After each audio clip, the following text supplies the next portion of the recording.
Middle-earth: Rise of the Orcs. With the release of Shadow of War as well as Mordor, it is clear to see with the conception of the Nemesis system that creating an army of orcs filled with unique orcs that remember every battle and encounter is something that we as the players truly enjoy. From different tribes to different skill types, from grunts on their journey to overlord, capturing fortresses, strongholds and defending them against Sauron's forces, and all the amazing and funny orc introductions in between. During Talion's story we experienced all this through his own eyes, but what if we actually got a spin-off game that allowed us to experience the war for Middle-earth from the perspective of an orc? Middle-earth: Rise of the Orc. Now hear me out here, this won't be a third major installment into the series, so in a sense it won't be a main game story wise. This game concept is to be an idea that takes story elements from those two previous games, Mordor and War, although it is truly its own standalone game. The idea for this game is that we as the player will take control of an orc this time, and this orc we take control of will be the main character, although this won't be a preset character. We will have the ability to customize his appearance using the character creator at the beginning of the game, so essentially it will be like Fallout 4 where we create our own character's face. At the same time, before using the character creator we will have the ability to pick whether we play as an orc, Uruk-hai or Olog, with all three of them having their own unique skills to start with depending on what orc type you choose. Then we will be able to pick our tribe alliance and our class from assassin to tank, with each class having their own type of unique skill tree. I mean, the potential here is near limitless. With all the orc stories and gameplay elements Monolith created, it would give us so much choice when creating our own orc. As for the time period this takes place within, I personally think during the Lord of the Rings time frame would be a good time point where Talion has already become a Nazgul, and while the orcs are still a dominant force within Mordor. It seems you do possess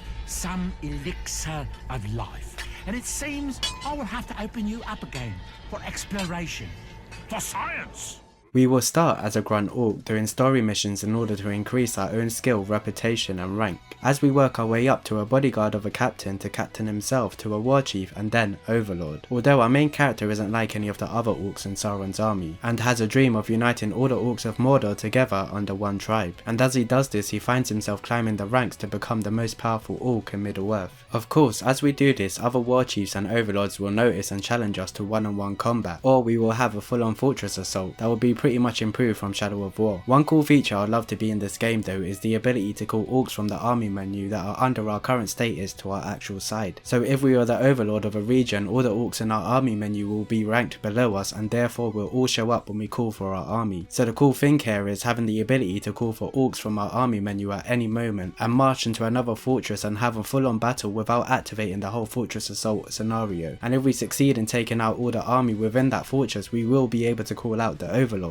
Instead of actually killing the overlord and taking over that way, it would be much better to keep him alive, since overlords will be powerful allies compared to any orc we can choose from our own army to take his place to begin with. So another cool idea here would be if the overlord is from the Marauder tribe, we can gift him with gold to join our ranks. If he's from the Feral tribe, we can gift him with a legendary captured beast, and if he's from the Warmonger tribe, we'll have to beat him in combat in order to gain his respect and so on. And obviously these are things we need to gain before carrying out an assault, otherwise we won't have enough gold to persuade the Marauder orc to join, or we may not have enough skill level to beat the Warmonger overlord in one-on-one combat. This is also the gameplay element that could potentially replace the need for domination. So say for instance we are fighting an orc captain and we win the fight, before killing him the previous domination animation will be replaced with us holding a blade to the orc's neck as we enter a button prompt conversation, where if our reputation level is high enough the captain will join our ranks. At the same time we can use our tribe power to gain their allegiance too. So like I said before, if the orc captain is from the Marauder tribe and our wealth level is high enough, he will be attracted to joining, and if it's too low he will simply refuse. At the same time maybe we can have the ability to capture orcs after defeating them, so say we beat all the war chiefs and captains in a fortress, we will have the ability to capture them as prisoners, but if we can persuade their overlord to join our ranks then they will all automatically pledge their allegiance to us as well. I feel as if though Monolith have really built an orc lore all of their own, and there is so many ways they can expand on it and use it in terms of what we can do in the game when concerning story and gameplay. There is also opportunity for special fortress assault missions in this game, so instead of it being a traditional fortress assault, imagine if we get the ability to lead the armies that launched attacks against various kingdoms of men that took place during the Lord of the Rings movie, such as the Battle of Helm's Deep.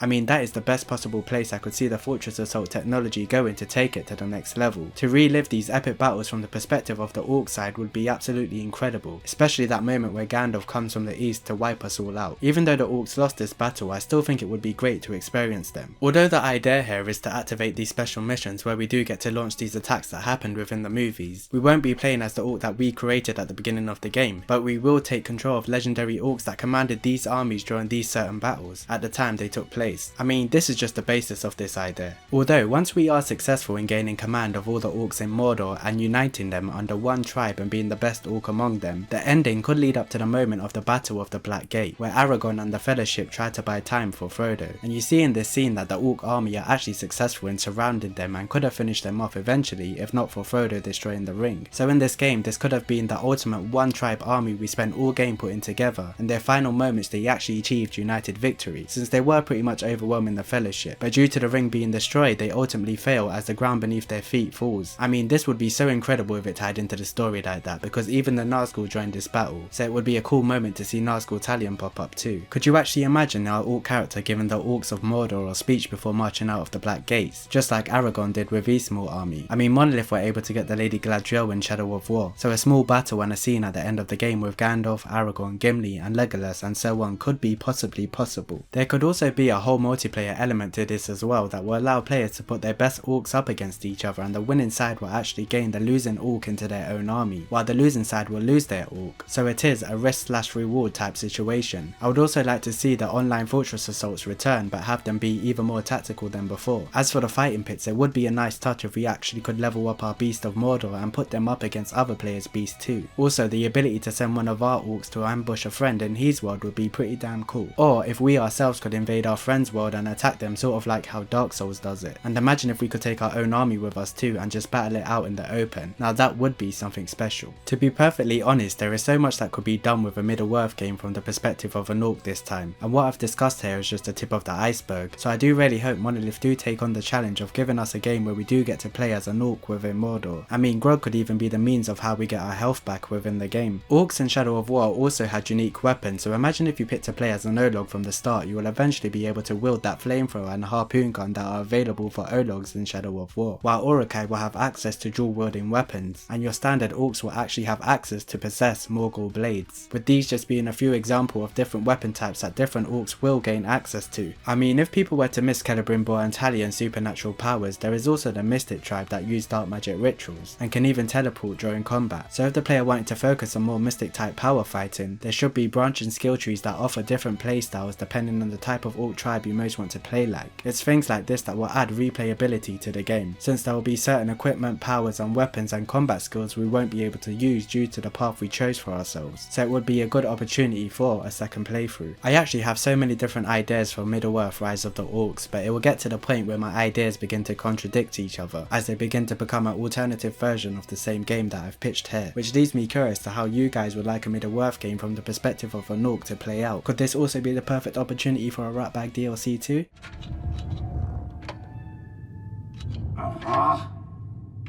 Can't hear anything in this.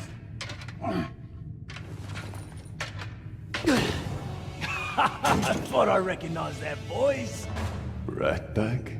I've seen from the comments of my previous Shadow of War sequel video that the majority of you really don't like Eltaria either. I mean, personally I like her combat style, but at the end of the day she did betray Talion, so I get where you're coming from. Although she definitely could be a part of this Orc concept game too, since she still was around at this time. I could imagine doing side missions where we actually go seek out the unique powerful captains that helped Eltaria in her DLC story and destroy them. So these Orcs will offer us the opportunity for unique boss battles, as they will be seen as legendary Orcs in the game world, with each of them dropping their own unique piece of gear once defeated. Like I said before, the potential for this game is near limitless, so I'll end it with that. But before I go, I would like to know what games you guys are most looking forward to this year, whether that's Spider-Man, Assassin's Creed Odyssey, Shadow of the Tomb Raider, Fallout 76 or something completely different. I'd appreciate it if you let me know in the comments below. My new schedule for YouTube is to upload every Tuesday, Thursday and Friday around 8 PM UK time, so do be sure to stick around for those two and everything else gaming. Other than that, I'm Played by Vix. I hope you enjoyed the video, thank you for watching, take care,